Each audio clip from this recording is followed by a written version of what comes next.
Assalamualaikum warahmatullahi wabarakatuh. Perkenalkan, nama saya Rejalul Fikri dari jurusan Akuntansi Politeknik Negeri Padang. Di sini saya akan mempresentasikan tentang seminar proposal penelitian saya. Selamat menonton. Di mana saya mengambil judul seminar proposal penelitian saya, yaitu mengenai analisis strategi pengelolaan dan pelaporan keuangan sebagai alat pengendalian keuangan pada Madrasah Diniyah Takmiliyah Awaliyah. Baiklah, yang akan dibahas pertama sekali itu pada bagian pendahuluan, yaitu latar belakang, di mana kemajuan ekonomi di Indonesia pada saat ini berkembang sangat cepat. Dapat dilihat dari banyaknya organisasi, baik organisasi bisnis maupun organisasi nirlaba. Dan Madrasah Diniyah Takmiliyah Awaliyah ini, atau disingkat dengan MDTA, didirikan untuk melayani kebutuhan masyarakat, terutama santri yang berusia dini, untuk diajarkan nilai-nilai keislaman, yang dimana tujuan dari MDTA ini bukanlah untuk mencari laba, atau disingkat dengan nirlaba. Dan MDTA sebagai lembaga pendidikan non-formal membutuhkan dana dalam mengelola sumber daya yang ada. Dan keuangan dan pembiayaan MDTA erat kaitannya dengan manajemen keuangan. Keuangan dan pembiayaan merupakan elemen yang menentukan dalam pelayanan pendidikan di MDTA, di mana keuangan dan pembiayaan merupakan faktor untuk mendukung kualitas pelayanan pendidikan yang diselenggarakan oleh MDTA. Sumber keuangan dan pembiayaan MDTA yaitu biasanya berasal dari orang tua murid, donatur, dan infak masjid yang diperuntukkan bagi kepentingan pendidikan. Dan alasan saya ingin melakukan sebuah penelitian terkait dengan pengelolaan dan pelaporan keuangan kepada MDTA yaitu disebabkannya minimnya sumber daya manusia yang mampu mengelola data keuangan dengan baik serta pelaporan keuangan yang kurang terperinci. Dan apakah pelaporan keuangan pada MDTA telah sesuai dengan Interpretasi Standar Akuntansi Keuangan atau ISAK 35 tentang penyajian laporan keuangan entitas berorientasi non-laba, dan bahwa organisasi nirlaba juga harus dan berhak untuk membuat laporan keuangan dan melaporkan kepada para pemakai laporan keuangan. Dan untuk bagian yang C, itu keterbatasan penelitian. Di sini peneliti hanya meneliti MDTA yang ada pada Kecamatan Padang Timur. Tujuan penelitian ini adalah yang pertama untuk mengetahui strategi pengelolaan keuangan MDTA se-Kecamatan Padang Timur. Dan yang kedua adalah untuk mengetahui bagaimana bentuk pelaporan keuangan MDTA se-Kecamatan Padang Timur. Dan selanjutnya itu mengenai kontribusi penelitian. Benar terdiri dari dua, yaitu kontribusi teoritis dan kontribusi praktis. Dan yang pertama itu kontribusi teoritis, di mana penelitian ini dapat memberikan sumbangan terhadap ilmu ekonomi dalam kajian teoritis bagi akademisi terkait pengelolaan keuangan pada MDTA. Dan yang kedua itu bagi MDTA itu sendiri, yaitu sebagai masukan dan bahan pertimbangan dalam strategi pengelolaan keuangan, serta memperhatikan potensi dalam pengelolaan keuangan pada MDTA. Dan yang ketiga itu bagi pemerintah, yaitu sebagai pertimbangan dalam pengambilan kebijakan dalam bidang pengelolaan keuangan MDTA.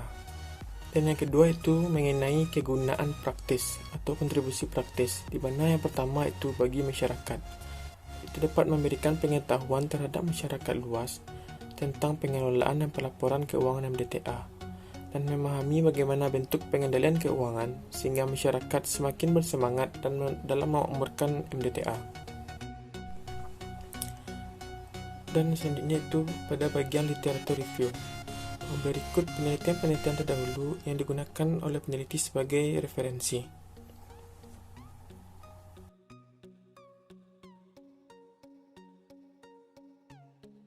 Selanjutnya kita masuki pada bab 3, yaitu metode penelitian. Dan yang pertama itu mengenai dasar penelitian. Penelitian ini menggunakan metode kualitatif karena peneliti menganggap permasalahan yang diteliti cukup kompleks dan dinamis, sehingga data yang diperoleh dari para narasumber harus dijaring dengan metode yang lebih alamiah, yaitu dengan melakukan interview langsung dengan para narasumber sehingga mendapatkan jawaban yang lebih alamiah. Dalam penelitian kualitatif tidak pernah terlepas dari analisis fenomenologi, di mana peneliti dalam pandangan fenomenologis berusaha memahami peristiwa dan kaitannya dengan terhadap orang-orang yang berada dalam situasi tertentu. Selanjutnya itu mengenai populasi dan sampel penelitian, di mana peneliti akan melakukan penelitian pada Madrasah Diniyah Takmiliyah Awaliyah atau MDTA Kecamatan Padang Timur. Dan sampel dari penelitian ini menggunakan metode purposive sampling, di mana kriteria dari sampel yang akan diambil dari MDTA itu MDTA yang memiliki santri lebih dari 50 orang. Selanjutnya itu fokus penelitian, di mana menurut Moleong pada dasarnya penelitian kualitatif tidak dimulai dari sesuatu yang kosong, tetapi dilakukan berdasarkan persepsi oleh seseorang terhadap adanya suatu masalah.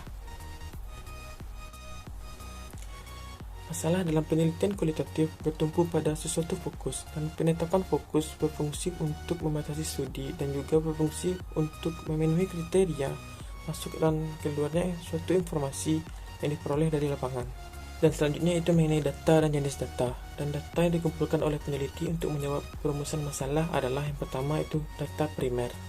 Dimana data primer adalah sumber data penelitian yang langsung memberikan data kepada pengumpul data tanpa melalui media perantara, menurut Sugiono tahun 2008. Dan data primer yang dikumpulkan adalah laporan keuangan MDTA yang tersedia yang mencatat semua pemasukan dan pengeluaran dari masing-masing MDTA per 31 Desember 2019 dan 2020, serta hasil wawancara mengenai strategi pengelolaan keuangan MDTA.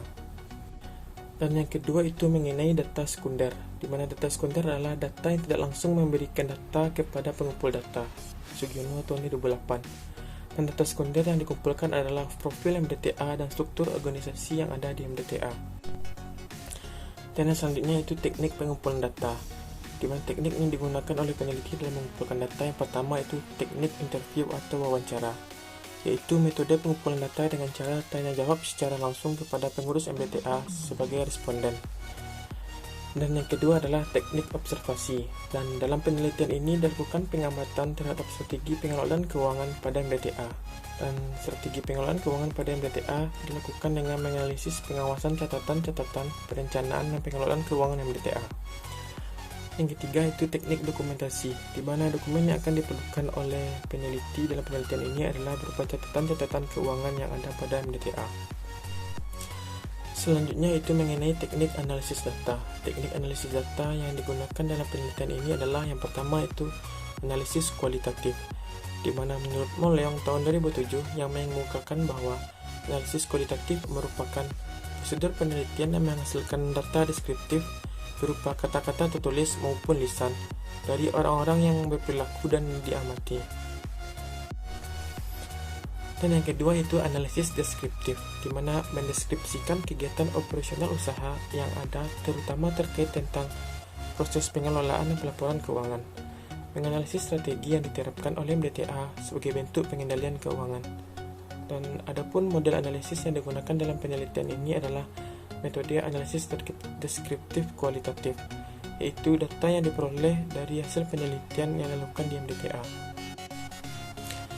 Baiklah, sekian presentasi dari saya. Mohon maaf apabila ada kesalahan. Wabillahi taufiq wal hidayah. Assalamualaikum warahmatullahi wabarakatuh.